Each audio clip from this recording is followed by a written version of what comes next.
Em dias mais frios, nosso corpo passa por várias mudanças, né? A frequência aí da alimentação, a disposição para praticar exercícios físicos. Olha, você fala, Tiago, isso tudo faz a diferença. E essa mudança do tempo, da rotina, da alimentação, é percebida até na nossa pele. Cuidar da pele durante o frio é tão importante quanto na época de calor. Por isso, quem está com a gente aqui no estúdio do Balan Geral aceitou nosso convite. Eu já agradeço a dermatologista Marina Bragueto. Doutora, sempre muito bem-vinda, obrigado por voltar a aceitar o nosso convite. Eu que agradeço o convite, Tiago. Numa época em que a pele fica um pouco mais ressecada por causa do tempo frio, né? E muita gente acaba não tendo esse cuidado especial e é nessa hora que tem que ter uma atenção ainda maior quando o tempo está mais frio, doutor. Isso mesmo, porque assim, além da temperatura estar mais baixa nessa época do ano, a umidade do ar também diminui.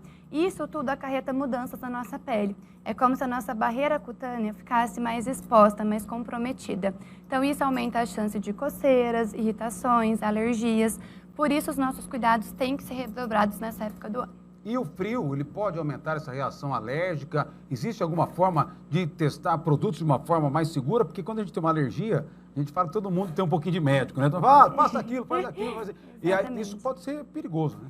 Pode. O ideal é que a gente aumente a hidratação, porque nessa época do ano a nossa pele fica mais exposta e como ela tem menos água retida, ela tem maior chance de irritações e alergias. Para a gente ter segurança de usar algum produto, a gente deve testá-lo, pode ser que no nosso antebraço mesmo, passar o produto aqui e deixar de 24 a 48 horas e ver se não apareceu nenhum eczema, alergia, vermelhidão e coceira. Quando não aparece, a gente já fica mais tranquilo para usar esse produto. É bom ficar sempre atento, né? Agora, cuidados diários, né? Se fala muito naquela famosa skincare, né? Exatamente. Quando fala tem que ter o skincare. Doutora, mas esses são os cuidados que a gente tem que ter todos os dias, ainda mais nessa época de frio. É, na verdade, o ano todo, né? Isso, durante todo o ano, mas nessa época a gente tem que intensificar a hidratação da nossa pele. Além de fazer o skincare, que são os produtos que a gente usa para hidratação, para reter mais essa água da nossa pele, a gente deve se atentar também aos nossos hábitos. Então, principalmente em relação ao banho.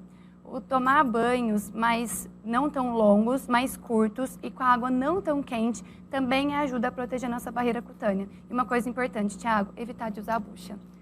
A bucha também ajuda a expor a nossa pele, irritar e aquele deixar a lado nossa que é pele... aquele lado que a pessoa geralmente esfrega, né? Assim, Exatamente. Isso prejudica a pele? Isso prejudica a pele. Isso deixa a nossa barreira cutânea mais exposta. Além do fato da bucha também ser meio de cultura, para vírus, para bactérias. Então, eu sempre brinco com os pacientes, usem áreas que a gente precisa realmente, como o pé, por exemplo, áreas mais grossas, né, cotovelos, joelhos, mas no restante do corpo a gente tem que evitar. E o banho quente, ele é um vilão realmente? Ele é um vilão. O tempo, mesmo mais rápido? Mesmo mais rápido. Essa temperatura muito alta, ela retira essa camada lipídica, essa gordura que protege a nossa pele. Então, o ideal são banhos mais mornos e mais rápidos. E sobre produtos de hidratação, como identificar aqueles que têm mais qualidade? A gente sabe que, claro, são muitas marcas hoje no mercado, tem muita oferta, mas é bom a gente ficar atento, comprar em lugares que são seguros, porque pela internet tem muita oferta, né, doutora? Exatamente. Hoje tem muitas opções. O que eu oriento os pacientes é sempre olhar a lista de ingredientes. Então, sempre buscar ativos que ajudam a chamar água para a nossa pele e reter essa água na pele. Glicerina, óleos vegetais, ácido hialurônico, tá? Manteiga de karité, são ativos interessantes, tanto para atrair a água quanto para reter essa água na nossa pele.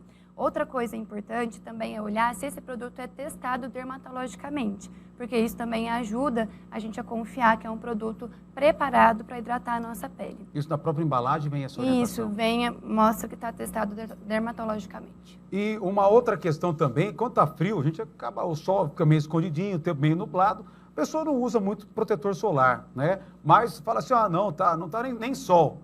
Mas muitas vezes, até quando está na praia, aquele tempo meio nublado, né? O mormaço. Acha que não queima, fala, não vou queimar, não. E hora depois, no final do dia, a pessoa se arrepende. Protetor é essencial em qualquer dia. Exatamente, Tiago. Mesmo quando está um tempo mais chuvoso, nublado, a radiação ultravioleta continua atingindo a nossa pele e gerando danos, né?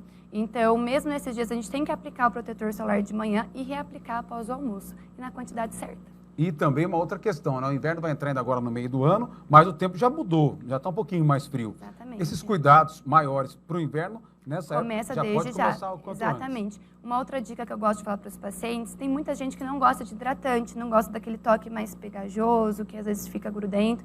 O óleo de banho é uma ótima opção, que aí você já passa no lugar do sabonete durante o banho e já sai com a pele mais hidratada. Ele Já faz pode começar desde já. Ele funciona como um hidratante também? Não é a mesma maneira, mas ele ajuda a hidratar a nossa pele. Para quem não gosta de hidratante, é melhor do que não usar. Óleo de banho, né? Isso. E uma outra questão também, doutora, a alimentação é fundamental para a pele. A gente falou muito de água, de hidratação, Isso. mas tem algum alimento que auxilia e algum que prejudica, que a doutora falou, esse aí pode tirar do seu cardápio, ou esse tem que ter no seu cardápio? Alimentos nem tanto, mas geralmente frutas e águas é essencial para manter a hidratação da nossa pele. E a gente não sente sede nessa época do ano, né? Porque está mais frio, então a gente tem que lembrar, deixar no despertador e a garrafinha sempre do nosso lado para ajudar na hidratação da nossa pele também. O importante é hidratação, esse é o grande segredo. Exatamente. Alimento nenhum que chame mais atenção. Assim, não, para hidratação não, realmente essa ingesta hídrica. E quando a pessoa tem qualquer sintoma, qualquer alergia, claro, a gente tem alguns medicamentos, mas é importante procurar ser um profissional para evitar com que isso possa se agravar, doutor? Com certeza. Eu oriento já começar uma hidratação em casa, com produtos sem cheiro, sem cor, que isso diminui a chance de dar alguma alergia. E assim que possível procurar um dermatologista para ver se realmente é uma dermatite de contato, se é uma dermatite mais séria que tem que ser investigada e tratada. E quais pontos que a pessoa precisa ficar atenta? Ela fala assim, olha, estou com uma vermelhidão, estou com uma mancha, alguma coisa, isso aqui inspira cuidado, inspira atenção, isso. Pode se transformar até num câncer de pele, por exemplo, algo mais grave, doutora. Qual que é o sintoma que a gente tem que ficar atento? Lesões que não cicatrizam, lesões que sangram ou que estão crescendo progressivamente. Então, esses são pontos de alarme que a gente tem que procurar o dermatologista para ver se não é nenhuma lesão mais séria, como câncer de pele, por exemplo. E mancha também já é considerada uma lesão? Mancha também tem que ser investigada. Então é importante tomar todo cuidado, claro, qualquer sinal aí que você tenha diferente no seu corpo, né? Procurar um profissional, aí o quanto antes, dermatologista. E está aqui a doutora Marina Bragueto trazendo essas dicas preciosas para o ano todo, principalmente agora, nessa época mais fria do ano. Doutora, tem algum Instagram que o pessoal pode seguir? Sim, claro, é marinabragueto.dermato. Instagram. Tá certo. Vai lá no Instagram, você vai ver o @Marina Bragueto. Isso, ponto dermato. Para seguir, claro, tem mais orientações. Qualquer dúvida, a doutora Marina está sempre muito à disposição, tanto nosso aqui quanto também o pessoal que está em casa. Muito obrigada, Thiago. Mais uma vez eu que pela agradeço. atenção. Obrigada pelo convite. Sempre com a gente aqui. Obrigado. Obrigada. E tá aí a doutora Marina com a gente trazendo dicas importantes. Esse foi o nosso quadro Balanço Especialista de hoje, tá?